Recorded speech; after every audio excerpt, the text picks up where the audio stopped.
안녕하세요. 강신우의 교회음악 강의를 맡아 진행하는 강신우입니다. 오늘은 일곱 번째 칼럼으로 왜 교회의 전통 문화가 필요한 것인가 라는 제목의 강의가 있겠습니다. 나의 유튜브인 교회음악 강의와 블로그, 찬송, 예배, 그리고 교회 문화는 교회의 전통 문화를 기반으로 하고 있습니다. 교회의 전통 문화라 하면 초대교회 때부터 지금에 이르기까지 내려오는 교회의 중요한 문화의 전통과 유산을 말하는 것입니다. 이를 아주 쉽게 말하면 교회의 고급의 문화라 할 수도 있습니다. 그러나 우리 주위에서 교회의 전통 문화는 카톨릭교의 유산으로 오해하기도 합니다. 그러나 지금에 이르러 교회의 전통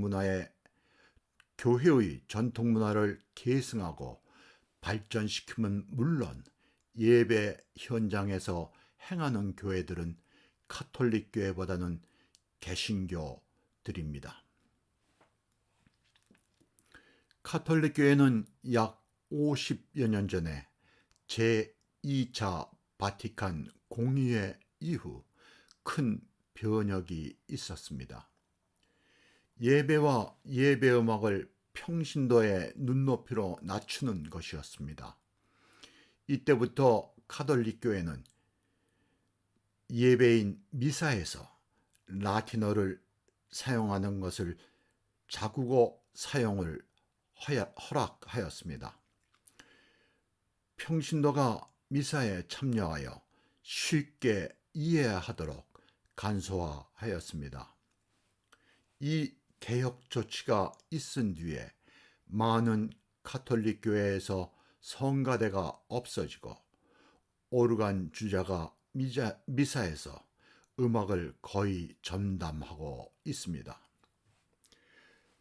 내가 유럽의 여러 카톨릭 교회 미사에 참여하였고 요즘은 유튜브 동영상을 통해 본 미사는 큰 교회, 카테드럴마다 성가대 없이 회중이 함께 노래하는 미사옥인 포크 미사라 하는 음악을 사용하고 있습니다.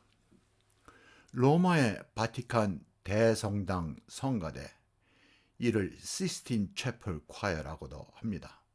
시스틴 채플 콰이어와 영국의 웨스터민스터 주교자 성당 성가대 정도가 매일 미사에서 성가대가 노래하는 것을 접하였습니다.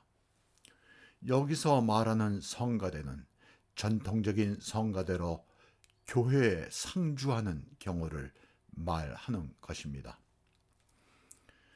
개신교에는 여러 성향의 교회들이 있습니다. 우리가 흔히 성공회라 하는 영국 교회나 누도교회는 교회의 전통을 계승하고 발전시키는 교회이며 예배 의식과 음악에서 높은 수준의 교회로 이를 고교회, 하이처치라 합니다. 개신교 가운데 고교회 성향의 영국 교회를 예로 들어보겠습니다. 영국 교회 안에도 교회의 전통을 강조하는 옥스퍼드 대학을 중심으로 한 고교회파와 자유주의적 성향의 광파 교회, 웨슬리 개혁운동과 관계된 복음주의 교회, 그리고 캠브리지 대학 가운데 개혁계 성향의 교회들이 있습니다. 그러나 이들 교회 예배에 참석하여도 그들의 성향을 알기가 가능하지 않습니다. 이들 모두의 교회는 예배와 예배 음악에서 고교회, 하이처치에 속한다 할 수 있습니다. 영국 교회는 예배와 예배 음악, 그리고 교회 문화의 전통을 이어오는 가장 대표적인 교회의 하나입니다. 많은 수의 큰 교회들과 대학의 채플에는 성가대들이 있어 주일 예배는 물론 주중에 저녁 기도회와 예배에서 성가대가 노래하고 있습니다. 이들 교회를 방문하면 거의 연중 모든 날에 음반을 통해 들을 수 있는 수준의 성가대 찬양을 들으며 예배를 드릴 수 있습니다. 실제로 영국 성가대의 음반은 세계 최고의 합창 음악입니다. 이들 교회 예배는 누구나 참석할 수 있습니다. 도시의 교회들은 물론 대학의 교회들, 심지어 왕실교회도 예배에 참석하기 위해서는 아무런 제한이 없습니다. 예배 시간에 맞춰 교회나 대학의 정문, 그리고 왕실 근위병이 지키고 있는 여왕이 살고 있는 성이나 왕궁의 정문에서 예배드리러 왔다 하면 대학 교내나 왕궁 안에 있는 교회에서도 예배 드릴 수 있습니다. 영국에는 소년과 남성 성악가들로 구성된 전통적인 성가대와 전문적인 음악교육과 훈련을 받은 혼성 성가대는 그 수를 헤아리기 어려울 정도로 많이 있습니다. 개혁교회 여러 분파의 교회는 교회의 전통 문화를 카톨릭교회 유산이라 하여 소홀히 하였으나 오래전부터 그 가치를 인정하고 있습니다. 다른 성향의 복음주의 교회는 자유스러운 예배를 드리는 교회, 그리고 집회 형식의 예배를 드리는 부흥주의 교회 등 아주 다양한 교회들이 있습니다. 한국 교회는 개혁교회와 복음주의 교회 영향 아래에 있어 교회의 전통 문화에 대해 소홀하거나 관심마저 없는 것이 현실입니다. 한편 한국의 성공회나 누토교는 교세가 약하고 예배 의식서에 의한 예배를 드리는 교국교회 수준으로, 이에 더하여 우리 사회 이념적 갈등의 중심에 있는 교회가 있어 한국 교회 문화 발전에 기여하지 못하는 것이 현실입니다. 과거의 교회 지도자들 가운데 전통적인 교회 예배를 형식적인 예배라 말하여 이에 부정적인 생각마저 갖게 하였습니다. 이제는 이에 대한 올바른 이해가 필요한 것입니다. 우리에게 비교적 잘 알려진 영국이나 독일, 그리고 미국의 교회들 가운데 정교한 예배 의식과 수준 높은 예배 음악으로 예배 드리는 교회, 그리고 교회 전통의 엄숙한 예배를 드리는 교회, 집회 형식의 열렬한 예배를 드리는 교회 등 다양한 형태의 교회들이 있고 서로 교류하며 영향을 주고 받고 있습니다. 나는 유튜브와 블로그를 통해 한국 교회에서는 잘 알려지지 않은 교회의 전통과 문화를 알리려고 노력하고 있습니다. 이러한 교회 전통의 예배와 음악으로 예배 드리는 앞서가는 몇 교회가 있었으면 하는 바람이지 모든 한국 교회를 향한 것이 아닌 것입니다. 이렇게 앞서가는 적은 수의 교회들이 한국 교회 문화에 윗부분에 있어 교회의 전통 문화 발전을 이끌어 나가기를 바라고 있는 것입니다. 외국의 교회에도 이러한 교회는 피라밋 구조의 위에 있어 적은 수의 교회들로 일반적이지는 않은 것입니다. 나의 유튜브에 50개 정도의 강의, 그리고 블로그에 150여 편이 넘는 글들이 있습니다. 블로그는 10여 년 전에 시작하여 약 5만 명이 방문하였습니다.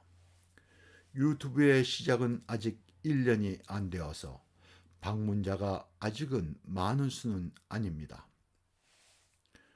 블로그와 유튜브 강의에 공통점이 있습니다. 내가 받아본 댓글은 10년이 넘는 동안에 2곳을 통해 10번을 조금 넘는 수입니다. 그 가운데 대부분은 글 잘 읽었다는 짧은 글이 전부이고 내용에 대한 의견은 없었습니다.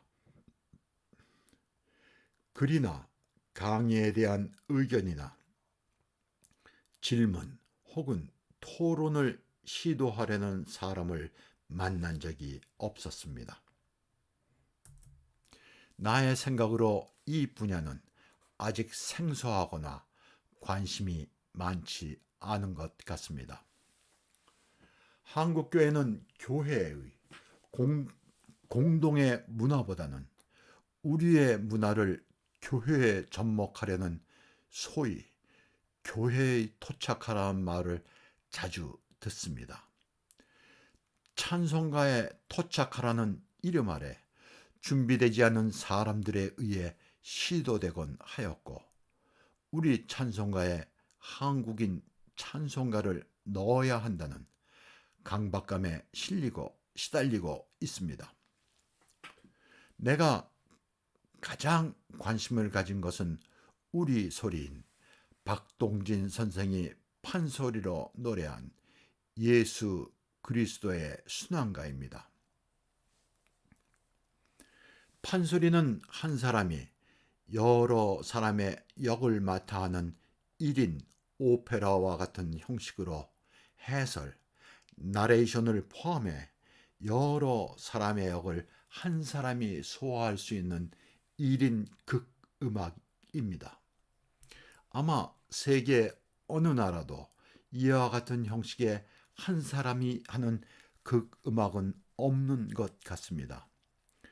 예수 그리스도의 순환의 말씀과 복음서 중에서 판소리로 재현한다면 훌륭한 한국 고유의 전통 교회 음악으로 자리할 수 있을 것 같습니다.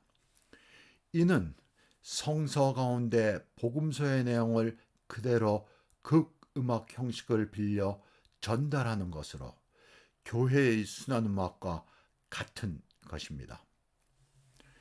만약에 이 순환가가 사순절 절기에 교회에 초청받아 예배에서 불려지고 성직자들의 호응이 있었다면 고유의 우리 교회 유산이 될 수 있지 않았을까 하는 아쉬움이 있습니다. 방송에서만 소개되고 잠시 화제거리에 지나지 않는 것에 대한 아쉬운 마음이 있습니다. 한편 한국적인 것은 무속신앙과 연관되어 있다는 생각에서 긍정보다는 부정적인 생각을 할 수도 있었을 것입니다. 그러나 판소리는 한국 고유의 전통예술이지 무속신앙과는 연관이 없지 않나 생각됩니다. 나는 우리가락 찬송가라 하여 강한 리듬의 민요조의 곡조나 장구와 같은 타악기에 맞춰 부르는 한국적인 찬송가에는 긍정적이지 않습니다. 한국 교회의 무속신앙의 영향에 대한 이야기를 하려 합니다. 우리의 역사에서 새로운 종교나 사상의 토착 종교의 영향은 늘 있어 왔습니다. 오래전 연세대학교 교육학과 김인회 교수의 논문 가운데 기독교 복음가와 무가의 같은 점을 읽은 기억에 의존하여 이야기하려 합니다. 복음과 무가는 단순하며 반복적이며 춤과 연관되어 있다고 하였습니다. 무당이 굿을 시작하면서 느린 곡에 맞춰 춤을 추며 덕담을 늘어놓다가 점점 빠르게 음악에 맞춰 춤을 추고 점점 더 빠르게 그리고 아주 빠르게 춤을 추는 가운데 무화경, 엑스테이지에 이른다는 것입니다. 오래전 한 교회 부흥 집회에서 나의 경험입니다.